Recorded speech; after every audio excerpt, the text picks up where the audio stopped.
कहते हैं अगर हर रोज़ थोड़ा थोड़ा इम्प्रूव किया जाए तो एक दिन वही छोटी छोटी कोशिशें बड़ी सफलता बन जाती हैं।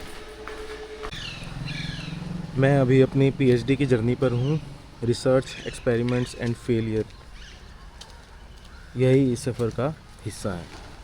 तो चलिए चलते हैं।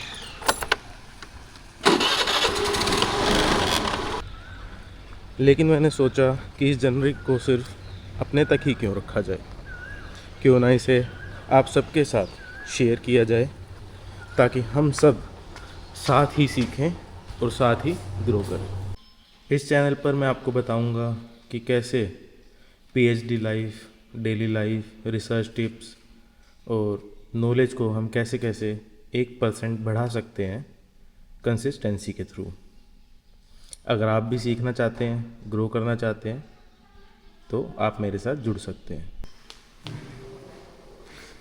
तो यूट्यूब चैनल बन गया है, अब स्टार्ट करते हैं आज का अपना काम।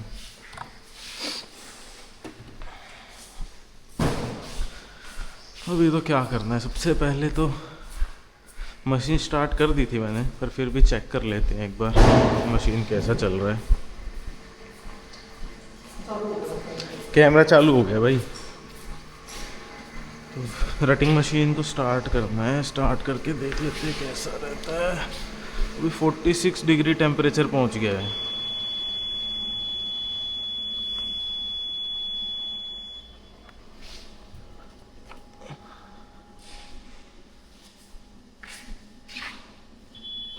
तो व्हील को अप कर दिया है। जब तक व्हील अप होएगा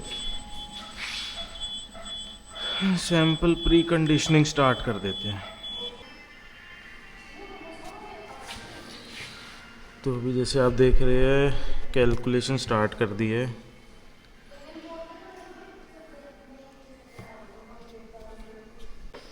हर स्टेप पे रीचेकिंग ज़रूरी है। अब जैसे मैंने सब कुछ ऐड किया कि मेरा ऐसे बैचिंग कितना रहेगा, यहाँ पर कितना रहेगा, तो मेरा टोटल आ रहा है, ये आ रहा है कि ये इस इधर का टोटल है, ये उधर का टोटल है, तो ये आ रहा है। लेकिन यहाँ पर जो टोटल आ रहा है मेरा 2283.5 आ रहा है, जो ओके है, लेकिन एक्चुअल टोटल ये होना चाहिए।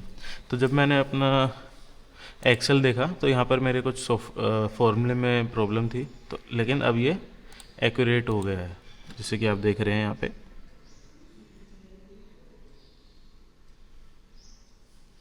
लेकिन यहाँ पे मैंने एक्यूरेट कर दिया है। So every time in real life also हमेशा रीचेकिंग करना ज़रूरी है अपने काम के लिए। मशीन ऑन हो गई है। तो मशीन होने के बाद आज मुझे 2 बैचिंग ये करनी है, 2 बैचिंग यहाँ करनी है, 3 बैचिंग यहाँ करनी है, 3 बैचिंग यहाँ करनी है, 3 बैचिंग है। तो टोटल मेरे पास 13 बैचिंग होनी चाहिए। आफ्टर 13 बैचिंग तो मेरा आज का काम स्टार्ट हो जाएगा।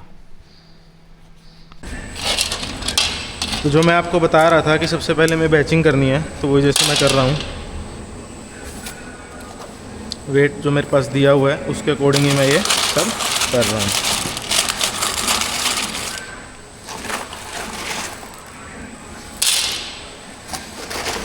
तो ऐसे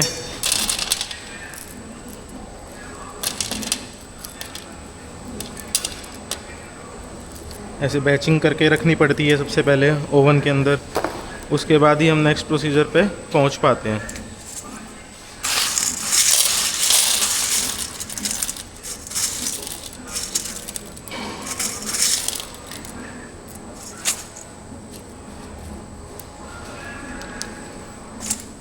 सबसे मेन इम्पोर्टेंट बात होती है कि ना, ये आपकी ड्राई होने चाहिए। जो आपके सैंपल आप यूज़ कर रहे हो ये ड्राई।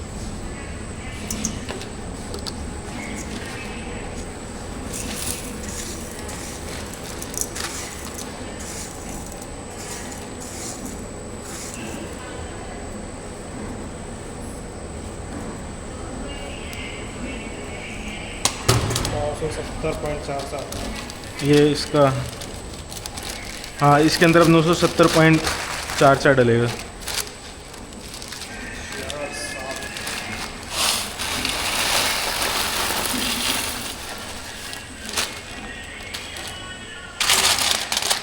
तो ये ऐसे सब कुछ करना होता है। उसके बाद जैसे यहाँ पर ये सैंपल बने रखे हैं, तो सैंपल भी बनाएंगे, सब कुछ करेंगे। डेली लाइफ में हमें इंक्रीज़ करनी है, हमारी स्ट्रेंथ इंक्रीज़ करनी है, हमें कंसिस्टेंट रहना है, हर चीज़ को हमें करना है ताकि हम आगे बढ़ सके लाइफ के अंदर। अब जैसा कि मैंने आपको बताया था कि यहाँ पे मेरे से मिस्टेक हुई है और मैंने रेक्टिफाई भी कर ली थी लैपटॉप पे, पर अगेन मैंने उसी कंसिस्टेंसी से बैचिंग कर दी तो हमें एकदम से मेरे को माइंड में ध्यान आया। इसलिए कहते हैं माइंड में आपका प्रोसेस चलना चाहिए कि आपको क्या करना है। माइंड स्ट्रांग होगा तो बॉडी दिक्कत नहीं आएगी। तो इस बैचिंग के अंदर और उस बैचिंग के अंदर कोर्स एग्रीगेट थोड़ा मुझे एक्स्ट्रा डालना पड़ेगा। तो अभी तो मैंने बैचिंग कर दी है, पहले मैं इसके अकॉर्डिंग ही बैचिंग कर दूंगा यहाँ पे।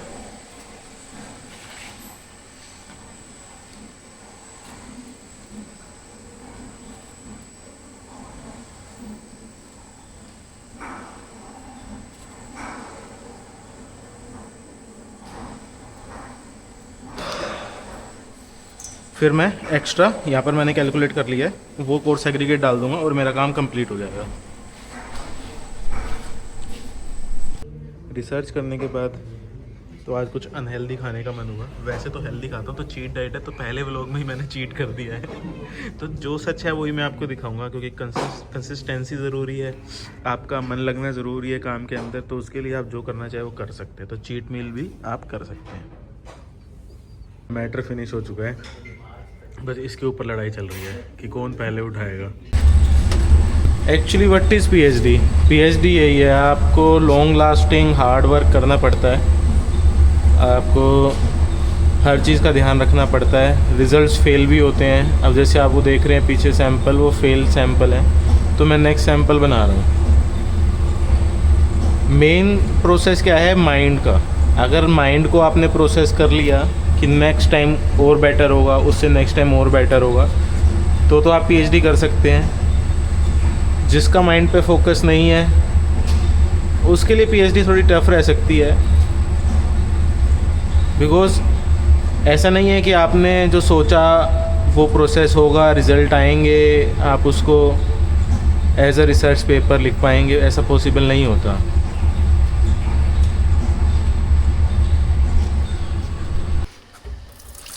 आज लैब का काम कुछ ज़्यादा हो गया तो आज जिम हमारा मिस हो गया, लेकिन कल हम एक डबल एनर्जी के साथ आएंगे, लैब का काम भी करेंगे, जिम भी मिस करेंगे। क्योंकि एक दिन जिम मिस करना कोई फेलियर नहीं माना जाता, क्योंकि एक हेल्दी माइंड के साथ साथ एक हेल्दी शरीर भी ज़रूरी है।